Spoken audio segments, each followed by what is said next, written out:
Budget को लेकर आज उत्तराखंड सीएम त्रिवेंद्र सिंह रावत ने प्रेस कॉन्फ्रेंस की।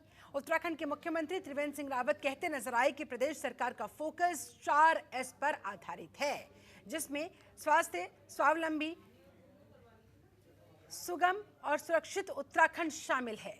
सीएम ने दावा किया कि समाज के हर वर्ग को ध्यान में रखकर कई कल्याणकारी योजनाएं संचालित की जा रही है। गुरुवार को गैरसैंण में विधानसभा सत्र के दौरान उत्तराखंड का बजट 2021-22 पेश करने के बाद आज मीडिया से बातचीत में सीएम त्रिवेंद्र सिंह रावत कहते दिखे कि गैरसैंण को नई राजधानी के रूप में विकसित किया जाएगा। उन्होंने कहा कि राज्य के बजट में हर वर्ग का ध्यान रखा गया। उनका कहना है कि गैरसैंण राजधानी क्षेत्र के विकास के लिए सरकार ने पूरा खाका भी तैयार कर लिया है। मुख्यमंत्री के मुताबिक मुख्यमंत्री घसियारी कल्याण योजना से समाज में बहुत बड़ा परिवर्तन आएगा। भले ही तत्काल इसका असर नजर न आए, लेकिन दूरगामी इसके परिणाम अवश्य दिखाई देंगे और इसके लिए सरकार को तमाम व्यवस्थाएं करनी पड़ेंगी। लेकिन सरकार हार नहीं मानेगी। सरकार पूरी तरह से हर चुनौती के लिए तैयार है।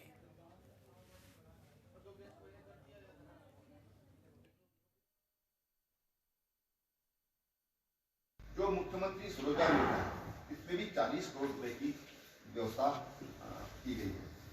सुरक्षित उत्तराखंड के लिए अभी हमने हमारा राज्य चौथा राज्य बना है, जहां पर हमने महिला में पुलिस में महिला कमांडो की ट्रेनिंग और इसको हम और आगे बढ़ाना चाहते हैं। हमने अपने अधिकारियों से कहा कि इसकी प्लानिंग करिए, हम क्या 1 लाख बालिकाओं को, महिलाओं को आत्मसुरक्षा के सिखा सकते हैं। उनके अंदर ये विश्वास पैदा कर सकते हैं कि हाँ, हम वास्तव में स्वावलंबी हैं, हम हर दृष्टि से स्वावलंबी हैं। हम आर्थिक दृष्टि से स्वावलंबी हो सकते हैं, हम सामाजिक दृष्टि से और सुरक्षा की दृष्टि से हम स्वावलंबी हो सकते हैं। जो मुख्यमंत्री पुष्कर नेगी हमारे साथ, हमारे संवाददाता और ज्यादा जानकारी के साथ लाइव जुड़ रहे हैं। सीधा उनका रुख करते हैं। पुष्कर, ये जो बजट पेश किया गया, जिसके बारे में आज प्रेस कॉन्फ्रेंस के जरिए भी मुख्यमंत्री त्रिवेंद्र सिंह रावत विस्तार से जानकारी देते नजर आए। 4S पर फोकस बताया गया उनकी तरफ से। किस हद तक उत्तराखंड को बदलता हुआ?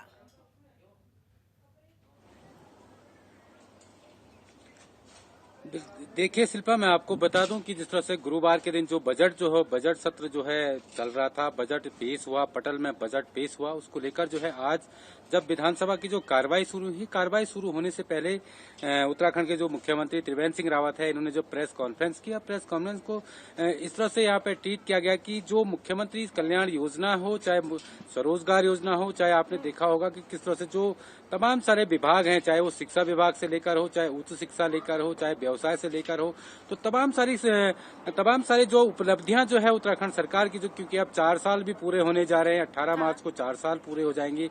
इसको लेकर जो यहाँ पे जो बजट भी यहाँ पे कल पारित हुआ, उसको लेकर भी यहाँ पे ब्रीफ किया गया है, प्रेस को ब्रीफ किया गया। उसके बाद जो है आपने देखा होगा कि तमाम सारे, चाहे वो भरारीसैंण का हेलीपैड का जो हेलीपैड बनाने की जो बात सीएम त्रिवेंद्र सिंह रावत ने कही हो, या दूधातोली कही हो, या बैनीताल कही हो, या तमाम सारे जो गैरसैंण का जो सामूहिक विकास जो है एक राजधानी के तौर पर विकसित करने के लिए जो त्रिवेंद्र सिंह रावत ने कहा, हाँ हो सकता है कि ये आने वाला समय में विकास हो पाएगा। लेकिन अब जिस तरह से जो अटकलें थी, या जिस तरह से जो कयास लगाए जा रहे थे कि राजधानी को जिसमें जो कयास लगाए जाते, कि आपने देखा होगा कि सीएम त्रिवेंद्र सिंह रावत ने कहा कि ये बजट जो आएगा, ये बजट जो है आम जनता से लेकर, आम खुशी से लेकर अलग हटके होगा।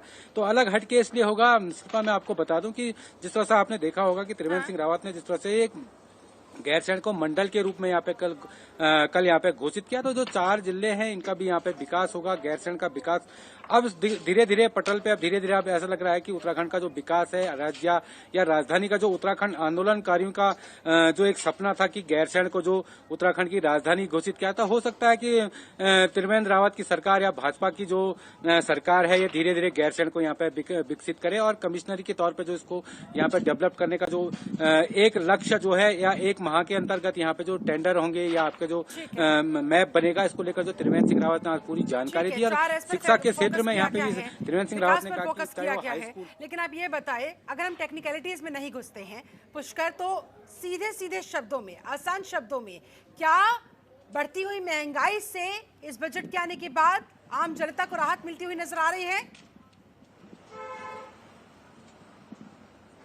बिल्कुल देखिए शिल्पा, मैं आपको बता दूं कि अभी तो बजट ने जो अभी तो प्रतिक्रिया आनी शुरू हो गई है कि कांग्रेस ने, आपने देखा होगा कि जो उपाध्यक्ष हैं, उन्होंने भी तीखे तेवर जो है इस समय अपनाए हैं। हरीश रावत भी कल यहाँ पे बैठे हुए थे, उन्होंने भी जो यहाँ पे तीखे कि आम जनता के लिए अभी तक कोई ऐसी राहत नहीं हुई, क्योंकि बेरोजगारी सबसे ज्यादा है आम जनता, क्योंकि घरेलू गैसों के दाम आपने देखे होंगे किस तरह से बढ़े हुए हैं। इनको लेकर यहाँ पे सरकार ने राहत तो नहीं दी। पेट्रोल का दाम, पेट्रोल में भी कोई छूट नहीं दी। तो आम जनता, जिस तरह से आम जनता जो है पिछले दिनों सड़कों पे थी, लेकिन अब आने वाले क्योंकि अब 8 मार्च है, फिर उसके बाद 10 तारीख को तक इस बजट को चलना है। हो सकता है कि त्रिवेंद्र सिंह रावत कुछ ऐसी घोषणा कर दे कि जिससे जो आम जनता इसे लुभावने, लेकिन अभी तक जो जनता को जो लुभावने या जो सपने दिखाए जा रहे तो भी धरातल पर नहीं उतरे। लेकिन हाँ, हालांकि शिक्षा के क्षेत्र में हो, चाहे आपका टेक्निकल के क्षेत्र में हो, चाहे आपके स्वास्थ्य के क्षेत्र में हो, तमाम सारे बजट इसमें इश्यू कराए गए हैं। क्योंकि पलायन को लेकर जिस तरह से जो त्रिवेंद्र रावत की जो सरकार है हमेशा कहती कि हम पलायन रोकेंगे, रिवर्स पलायन रोकेंगे, हम जो यहाँ पर रोजगार देंगे। तो मुख्यमंत्री त्रिवेंद्र सिंह रावत ने एक बात प्रेस बीट में ये भी कही है कि यहाँ पे की जो मुख्यमंत्री स्वरोजगार योजना के तहत जो है, चाहे जनपद चमोली हो, चाहे उत्तराखंड के जितने भी जिले हैं, पहाड़ी जिले हो, स्वरोजगार की जो बात करें तो स्वरोजगार के लिए यहाँ पर रोजगार तो दिया जा रहा है। लेकिन अब जो आने वाला समय बताएगा कि किस तरह से जो प्लेटफॉर्म या किस तरह से जो बजट पारित हुआ है, इसको लेकर जो है क्या धरातल पे उतर पाएगा, नहीं उतर पाएगा, या आम जनता को इससे राहत मिल पाएगी, नहीं मिल पाएगी, लेकिन आने वाला वक्त बताएगा। दिखाई देता है कि योजनाएं तो तमाम तरह की लाई जाती है, लेकिन उन योजनाओं का बेनिफिट तभी जनता तक पहुंचता है जब वो 100% तरीके से धरातल पर उतारी जाए, उन्हें पूरे अच्छे तरीके से अधिकारियों के द्वारा इम्प्लीमेंट किया जा सके। इस पर सभी की निगाहें बनी रहेंगी। और ये भी बताएं कि जनता की तरफ से किस तरह की प्रतिक्रिया है इस बजट के बाद। बिल्कुल शिल्पा, मैं आपको बता दूं कि धरातल पे तो वो आने वाला वक्त बताए, चाहे वो शिक्षा का क्षेत्र में हो, चाहे आपका हॉस्पिटल के क्षेत्र में हो, चाहे आपको घसियारी एक योजना ऐसी है शिल्पा की मैं आपको बता दूं, जो घसियारी योजना जो चलाई है पहाड़ों में, क्योंकि पहाड़ की महिलाओं को दूर दूर जो है घास लेना, जो जंगलों में जाना पड़ता है, तो आए दिन जो है इनसे जो दुर्घटनाएं होती हैं, चाहे वो जंगली जानवर महिलाओं पर जिस तरह से हावी हो जाते हैं, चाहे बाघ हो चाहे भालू हो, तमाम सारे जो घसियारी योजना इस समय चलाई। लेकिन वो आने वाला वक्त बताएगी जो घसियारी योजना जो चली है, जिन लोगों को इसकी जरूरत है या जिन लोगों को इस योजना की आवश्यकता है, ये तो आने वाला वक्त बताएगा कि इन लोगों को इसकी सहायता मिल पाती है, नहीं मिल पाती है।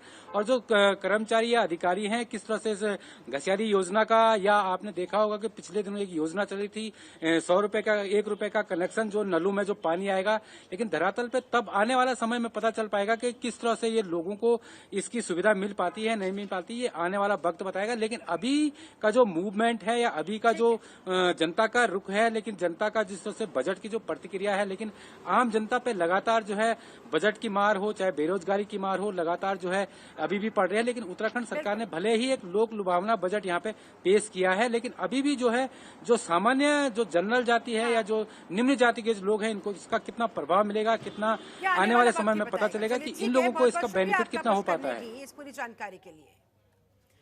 वहीं कल बढ़ती हुई महंगाई के बीच उत्तराखंड की त्रिवेंद्र सरकार ने सदन में अपने कार्यकाल का अंतिम बजट पेश किया। उत्तराखंड की त्रिवेंद्र सिंह सरकार करीब 56,900 करोड़ रुपए का बजट पेश करती नजर आई।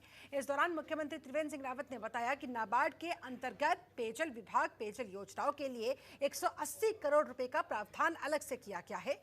चिकित्सा और परिवार कल्याण के लिए 3,319 करोड़ 63 लाख रुपए का प्रावधान किया जा रहा है। इसके अलावा मुख्यमंत्री त्रिवेंद्र सिंह रावत के मुताबिक राज्य सरकार ने अल्पसंख्यक युवाओं के कौशल विकास पर जोर देकर रोजगार के अवसर उपलब्ध कराने के लिए मुख्यमंत्री हुनर योजना के बजट प्रावधान को भी दोगुना कर दिया है। वहीं मुख्यमंत्री आंचल अमृत योजना के अंतर्गत ध्यान दिया गया और इसमें 13 करोड़ रुपए का प्रावधान रखा गया। इसके अलावा राष्ट्रीय पोषण मिशन के लिए 43 करोड़ 71 लाख रुपए निर्धारित किए गए। वहीं अनुपूरक पोषाहार के लिए 482 करोड़ 73 लाख का प्रावधान रखा गया है। मुख्यमंत्री बाल पोषण योजना के अंतर्गत इस आय व्यय में 24 करोड़ 75 लाख रुपए का प्रावधान किया गया है। इसके अलावा 38वें राष्ट्रीय खेलों के सफल आयोजन के लिए इस आय व्यय में 110 करोड़ रुपए अलग से। विश्व बैंक पोषित उत्तराखंड वर्कफोर्स डेवलपमेंट प्रोजेक्ट के अंतर्गत 140 करोड़ रुपए का प्रावधान। जमरानी पेयजल बहुउद्देशीय परियोजना के लिए 2,584 करोड़ 10 लाख रुपए का अलग से प्रावधान। राज्य सरकार की तरफ से इसके लिए बकायदा 240 करोड़ रुपए का भी प्रावधान रखा गया। इस तरह से बजट का पिटारा खोल दिया गया है। अटल आयुष्मान उत्तराखंड योजना के संचालन के लिए 150 करोड़ का प्रावधान रखने की बात कही गई है। चिकित्सा और परिवार कल्याण के लिए 3,319 करोड़ 63 लाख रुपए रखने की बात। खबरों के निष्पक्ष विश्लेषण के लिए सब्सक्राइब करें Jantantra TV and press the bell icon. Never miss any update.